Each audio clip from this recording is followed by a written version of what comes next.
Nar Shaddaa is a treasure trove of opportunity to better understand Kreia. A few steps in, the Jedi exile Mitra Surek encounters several men who could use her help. The final one, where a man flat out asks for money, stands out from the rest. The player can either help him by giving him money or chase him away by threatening him with violence. Kreia condemns the exile's actions no matter what she chooses to do. But why? What was Kreia trying to teach? In a game filled with gray, it's unusual for the game to force you into making a binary choice of simple good and evil. If you exclude Kreia from the party, she talks to you telepathically instead. This is how you know that it's important and the developers absolutely wanted the player to listen to what she has to say. You can either give the poor man some money or you can threaten his life to chase him away. If you give him the money, Kreia tells you that such an action could have far-reaching consequences that you cannot see. By giving him money he hasn't earned, perhaps now all you've done is made him a target to others who also suffer in poverty. The Force binds all things. The slightest push, the smallest touch, sends echoes throughout life. Even an act of kindness may have more severe repercussions than you know or can see. By giving him something he has not earned, perhaps all you have helped him become is a target. Seeing another elevated often brings the eyes of others who suffer. And perhaps in the end, all you have wrought is more pain. If you threaten his life, Kreia tells you that the echo created could be one of more suffering as well. Misery loves company after all. Why did you do such a thing? Giving into your feelings over such a small matter. They would be better served elsewhere. These acts of cruelty may have more severe repercussions than you know or can see. Cruelty leads to suffering, and when one suffers, it is the way of life to spread suffering. The suffering within builds until its sound is all one hears, and when a kindness is offered, it is punished, and a greater darkness is served. From one act can come tremendous power when the echo has traveled as far as it can. Everyone has the same problems he does, or possibly worse. But people tend to have tunnel vision in times of strong emotions. The man who's trying to help him understands that in the situation they're in, as cliché as it may sound, they have to stick together. Let's say the developers added a third option. You can tell him something like, "Wash my spaceship and I'll give you 50 credits. Here's 5 credits up front so you can buy the supplies." It's unlikely that he'll take the 5 credits and run, knowing that he has a job lined up for more credits. The guy that assaults him and takes the money can't touch him now, because otherwise he would be shunned by the community, and the next time he's in trouble, no one is going to help him. A pretty good real-life example of the first option can be seen in the late Anthony Bourdain television show No Reservations. May he rest in peace. In the first episode of the 7th season, Anthony travels to a post-earthquake Haiti. The show is centered around food and culture. As he's eating his Haitian Creole food, he becomes painfully conscious of the children that surrounds him and his guide. Children who haven't had a proper meal or any meal in days. After having a word with his producers, they decide to buy out the businesswoman's food in an effort to feed everyone there. But the road to hell is paved with good intentions.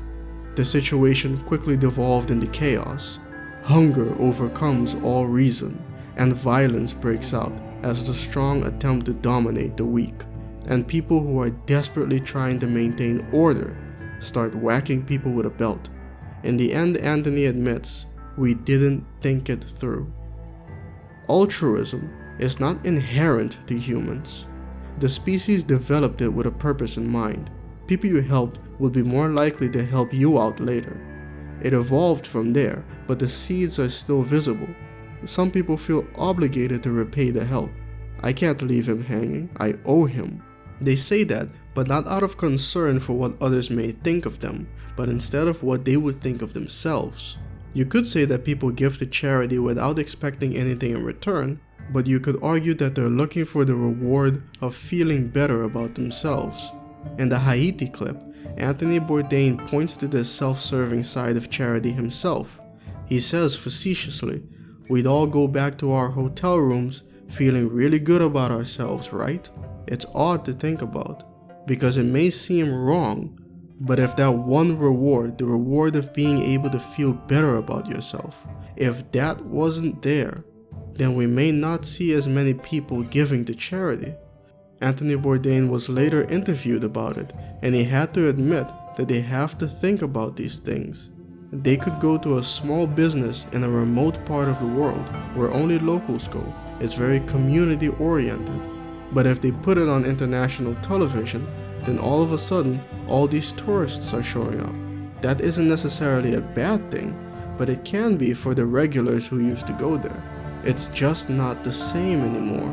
When you think of famous people, their very presence can drastically manipulate the people in their surroundings, creating echoes, possibly resulting in unforeseen and unintentional consequences. My grandmother is probably the most generous person I will ever know.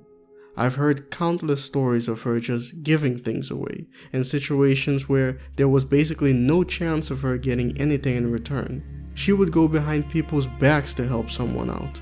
I know what you're thinking, and yes, it wasn't unheard of for her to be taken advantage of. But she's Catholic, a good Catholic, not the fire and brimstone kind, the love your fellow man kind. I love her for that. She's also a mean cook. I still can't figure out that pork chops recipe. I thought I got close once, but it just wasn't quite right. I tried to follow her example, but now I live in a place where things like homelessness are not a top concern. It's still an issue, you see them around, but not frequently. And that's the heart of the matter. Look at the characteristics of Nar Shaddaa.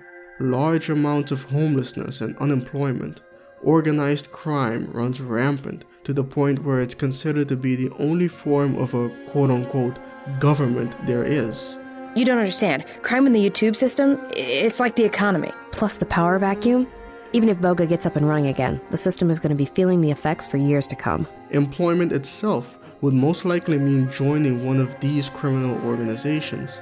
Association by itself means putting your life on the line because of rival organizations. Even then, getting such a job itself could prove difficult, as the local crime lords, whether it's the huts or the exchange, don't exactly have a positive human bias.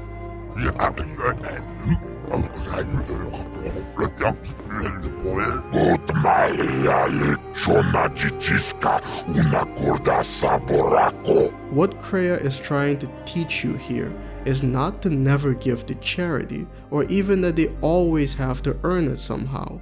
The lesson here is detailed observation, nuance, and calculation.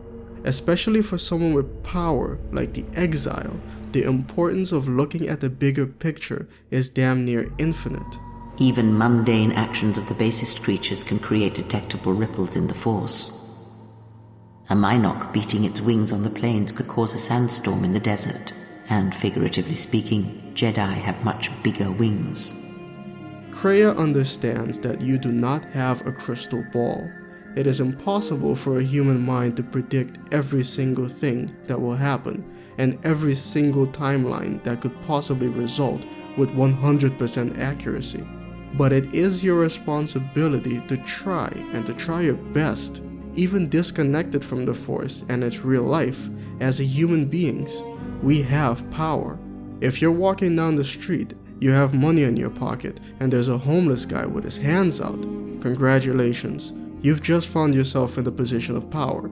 Even the homeless guy has power. In certain fashions, it's insignificant to your own, just like your power is insignificant when compared to certain others. Power is a spectrum after all, and it comes in many forms. I once heard a news report come out of the United States of America. A man running for Senate named Brian Ellison says that homeless people are constant victims of violent crime. His solution was to distribute pump-action shotguns to said homeless people so that they could defend themselves. Now, whatever opinion you may have on this, I implore you to do your best and think about all the possible consequences that such an action could have. Personally, I'm still trying to wrap my head around the origins of his conclusions and what his thought process might be. It was reported over a decade ago that former President George W. Bush said something along the lines of, "I don't do nuance." At the time when I first heard this, I thought, won't or can't? But regardless, for a world leader to have such a stance, someone as powerful as the President of the United States, someone who makes decisions that produce a lot of echoes, for someone like that to not at least try to look at the bigger picture, disaster was inevitable. Maybe not for him, but for someone, somewhere, sometime. Why do people tend to default to binary positions? Black and white, right and left, us and them, me and you? I don't know. I guess I'd have to ask a psychologist. But if I had to guess, I'd say because it's easier. Black and white is simple, it takes less energy. I read an article once that argued that it's the same with racism. It takes energy to understand everyone as an individual. Easier to regard a group of people as all of them being the exact same person. I was returning to my apartment one day after visiting my brother. It was cold. I had some loose change in my pocket and I encountered a man with a cup, cocooned in whatever clothes he could find. I buy almost everything with my bank card. Whenever I have loose change, I'm looking to get rid of it anyway. Here was someone who could use it more than I could. And like I said before, I live in a place where this kind of thing isn't too frequent. After thinking about it for a bit, his cup became a bit more full. But sometimes I encounter women, sometimes with children, and that gives me pause. The increased possibility exists of there being someone behind the scenes. That's the thought that occurs to me at least. They could be abusing her and taking whatever money she's received. But if she comes in with nothing, that could only escalate her suffering. All I could do was mitigate. I couldn't solve anything, but it was something. So I gave her the money. Always remember that Kreia doesn't tell the exile to never give to charity. Her exact words are, "Be careful of charity and kindness. Be careful."